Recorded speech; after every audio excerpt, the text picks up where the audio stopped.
Hi, my name is Jen. Welcome back to This and That Planning. I'm going to try to get the things out of the way right off the bat. So first off, I am recovering from kind of a strange cold that seems to just be in my throat. I had no voice last week, but it has come back. So yes, this is a part 2 video.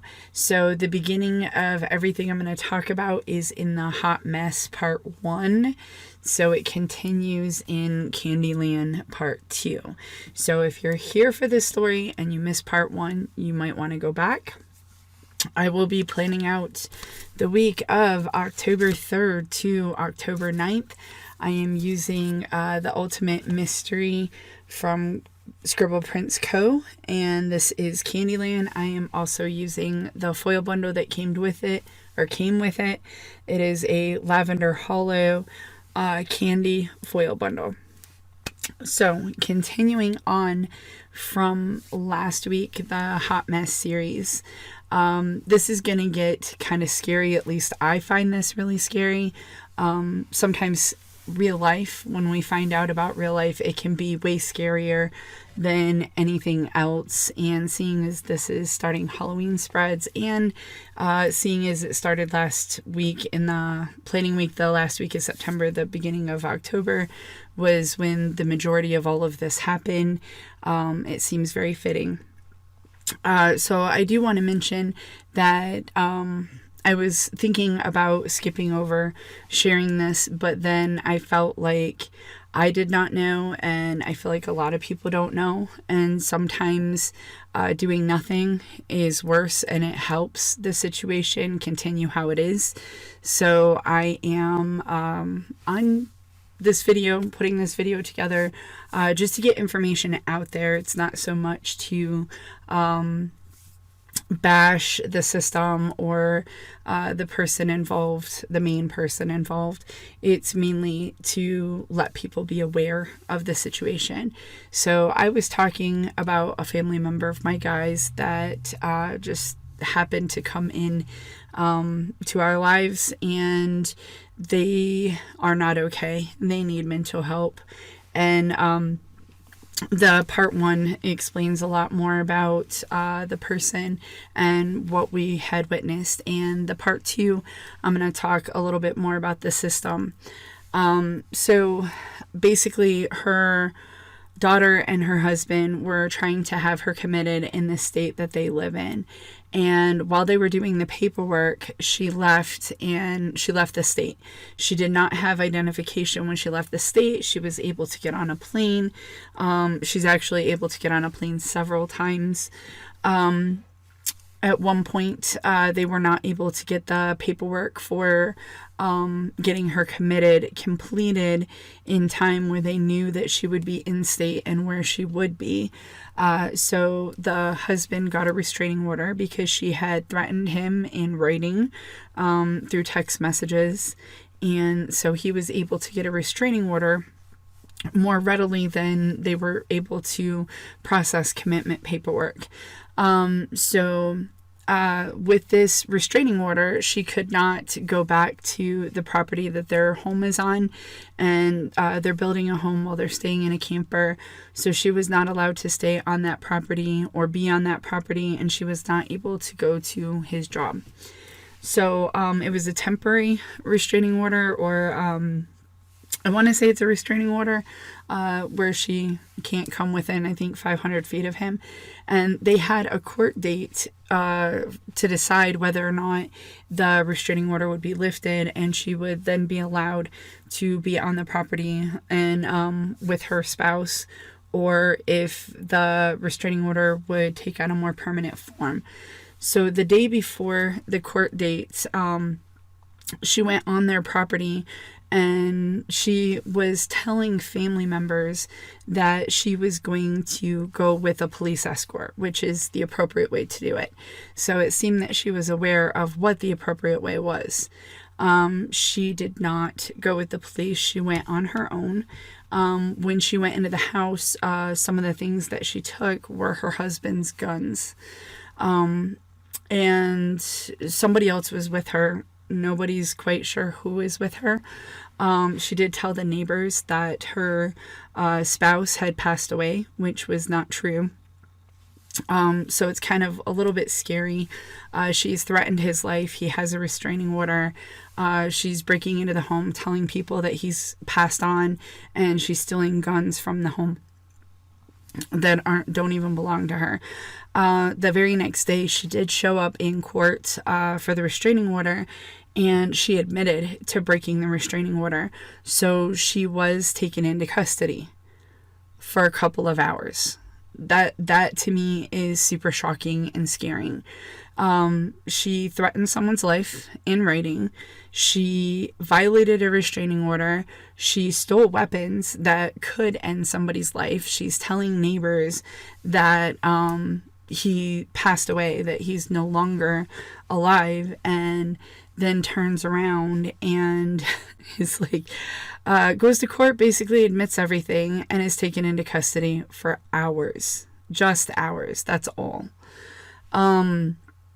Anyway, even after all this, again, she's allowed to be able to get back on a plane, and she's able to fly out of the state again, which she flies into the state where we reside, which again is scary because, again, I understand being able to fly because, you know, you lost or your passport was stolen or your identification was stolen or it was lost. But I don't understand like multiple trips over a course of time. So again, nothing really happened, and that scares me because I would think that a restraining order would be more protective. Not only was she taken into custody, but the restraining order went from like a temporary to a permanent for a year. And even after she got out of jail, she purchased a card and took it up to her husband's work and asked to see him, and the boss would not allow her because the boss is aware of the restraining order, and she just left the card for him. So it's very strange that like this stuff is able to happen. And even after she was put in jail, she did not go to jail again for violating, even though the boss reported the violation of the restraining order, as she did go up to the husband's job. She at one point in time had all of her family's mail forwarded to our address, and she does not live here, but her mail, as well as all her family, her husband and her daughter is a grown adult on her own. She had all their mail forwarded to our address, and we eventually put a stop. We were holding their mail for them, asking them, hey, where do you want us to send this? She did have her driver's license sent to our address, so we did have it. Not that we opened the mail. It says DMV, and you can feel that it's a driver's license. We knew she was waiting for it. So anyway, we're waiting to hear. She's here. She's not getting a hold of us, so we can even take it to her. And somehow she went to the post office and changed not only her address to go somewhere else and her whole family's address, but she also changed my guy's address. She had his mail forwarded, and the post office, they send a notification, and it basically is confirming that you're moving. And for one day, my guy like did not get his mail. It's completely gone apparently, and he had to file through the postal service saying that he did not request a change of address, and had to submit like everything that he's aware of, you know, because it is a federal offense to tamper with somebody's mail. But for those of you that are not aware, it's not that hard to put in a change of address. You can do it online or in person. You just fill it out and drop it in. You're not required to show identification or proof that you are moving or that you live somewhere. But like I said, it is a federal crime, and that's why people don't do it. But people are stunned that she was able to do that. And that kind of caused a lot of problems for my guy. The day that she got the mail somehow forwarded or what have you, his health insurance cards, his new health insurance cards. They come, and he recently had a surgery trying to set up physical therapy. He did request new cards, and he has since received them, but it's problematic, to say the least. And going back a little bit, while she was here, and while my guy and a sibling of my guy, they were there trying to help her, the sibling basically talked this person into getting help, and he looked up online someplace local. They said that they were open. She was willing to go and get help because she was finally admitting to needing help, and when they went to the place, it was closed. Even though the business hours said that they would be open and, open to the public, that you could just walk in, the place was not open. So, kind of back to square one. And when they had convinced her to go home, prior to breaking the restraining order and being incarcerated, for a couple of hours, she went to try to get help on her own. She went to an office, and apparently because she does not have health insurance, and she showed up and basically said, hey, I need some help, they turned her away. So she did go to try to get help, because a lot of people are trying to put her in that direction. And so that's 2 times, like once where she was with someone, a family member, and the place was closed, and then another time where she actually showed up at a place and said, hey, I need help, and they turned her away. They said, sorry, we're not taking new patients right now, or whatever they told her. But she did go, and she was turned away. So she is getting more and more convinced that she doesn't need help, because here she keeps trying to get help, and people keep turning her away. There is a service, kind of like 911. So 911 is like an emergency that you need police, fire, ambulance, like serious life and death emergency. There is now a brand new national hotline number, 988. Kind of similar to 911, but it's mental health. In light of rise of violence and like even school shootings and stuff, this is my understanding, and that's why they're rolling out the national number 988 for, it's like a mental health hotline.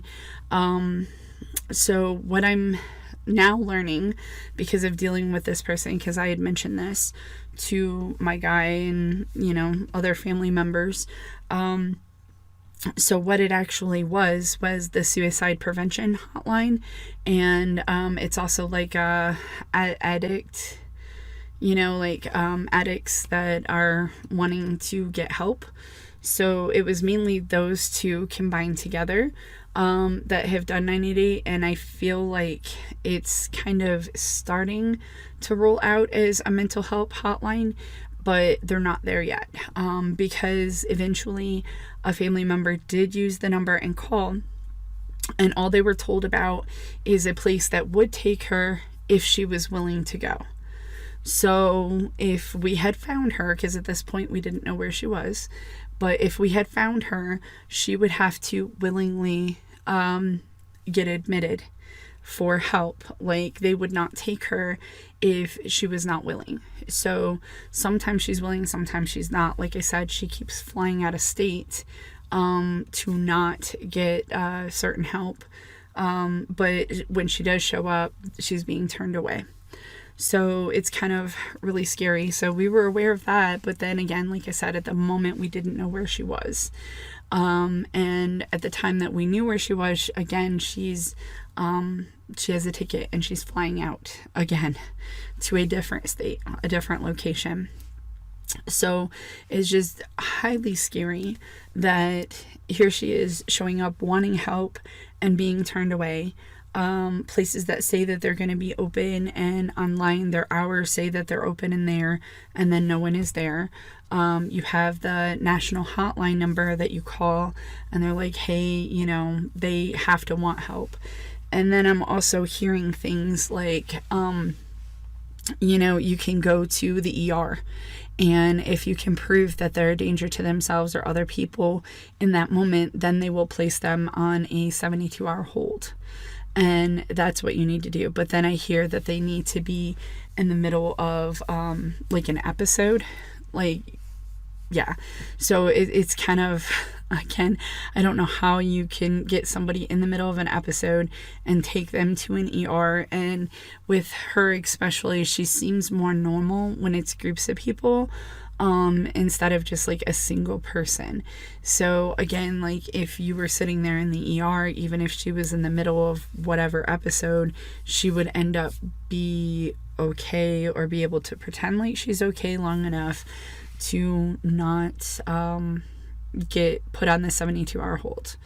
So the things that I find very, very scary is it's easier for her to get a restraining order than to get the help that she needs. And even being in our state and us not knowing where she was and not allowing her to be in our home again, she was probably out on the street for 2 or 3 weeks. So back in the day, I don't remember if I was high school or college, but I had written a paper on homeless, or needed to write a paper, required to write a paper, and the homeless population. And I found that a lot more of homeless people are homeless because of mental health or because of hardship, not so much like illegal things or addiction like you would think. And I always found it hard to believe, even though I did the research and I saw the statistic. But now dealing with this situation, she's not able to go to her home. Her daughter did end up cutting her off.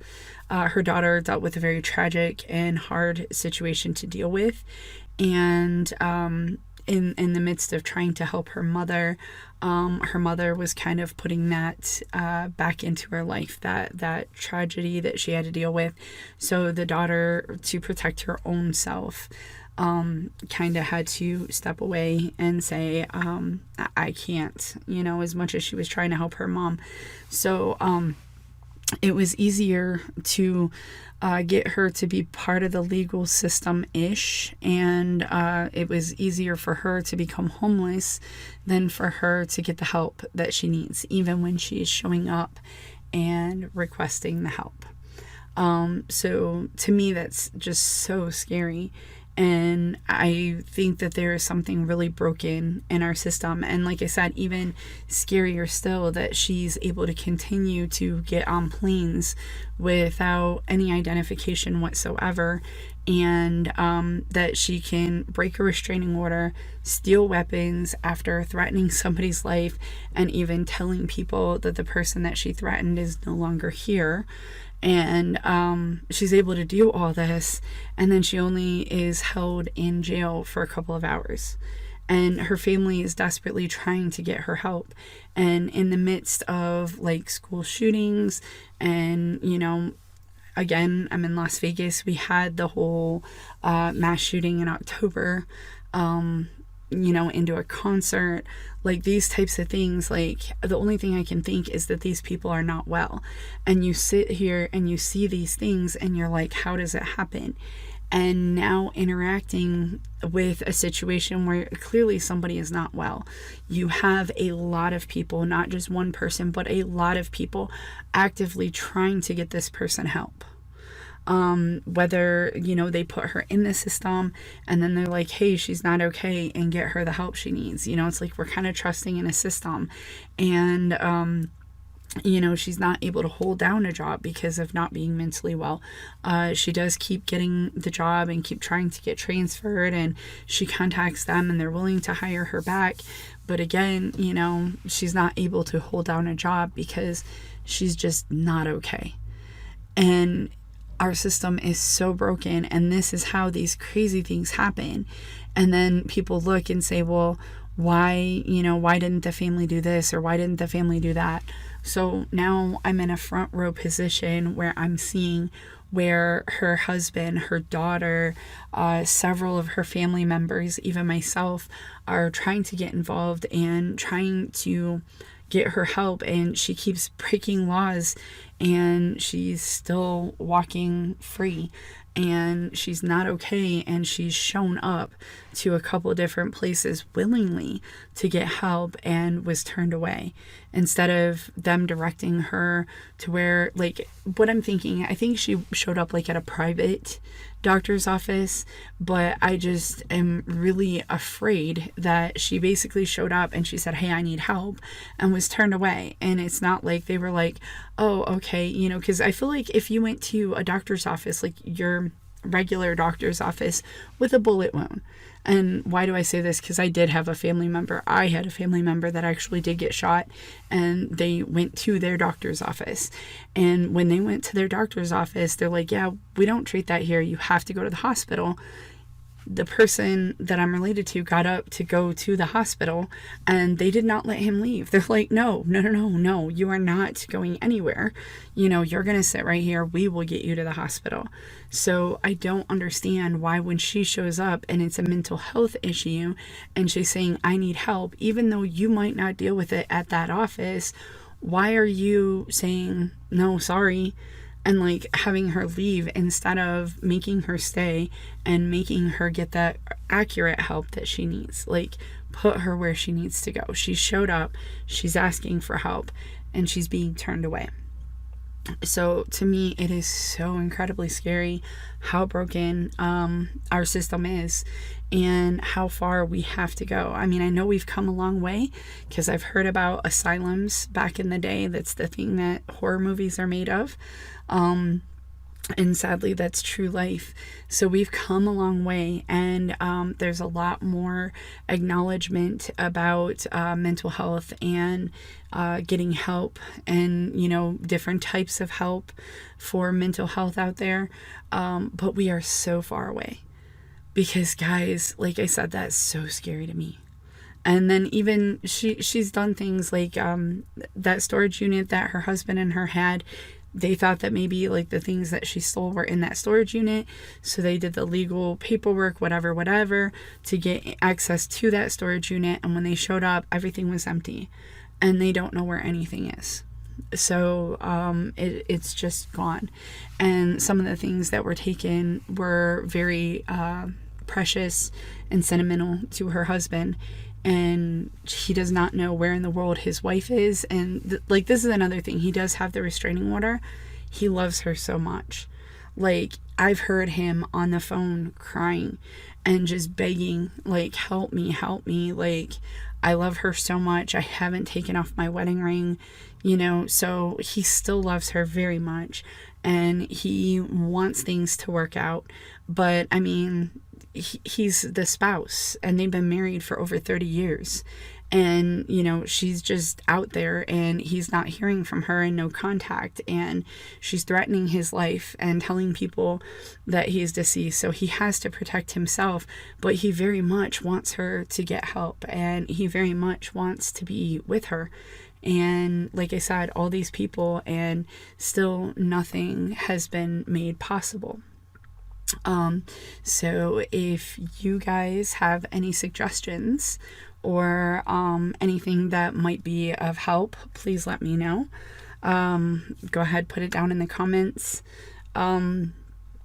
So I will also have my email associated with this channel in the description box. So if you want to reach out to me, not in the comments, and send me an email that might be helpful, something that you might know that I do not know that could help this person out, I would be very grateful. But if this is all brand new to you and you had not heard anything, just being aware and possibly doing anything that we can do to help make the mental health system in our country better. I feel like anytime we have a serious situation, it can always be made better. And this is one that definitely needs improvement.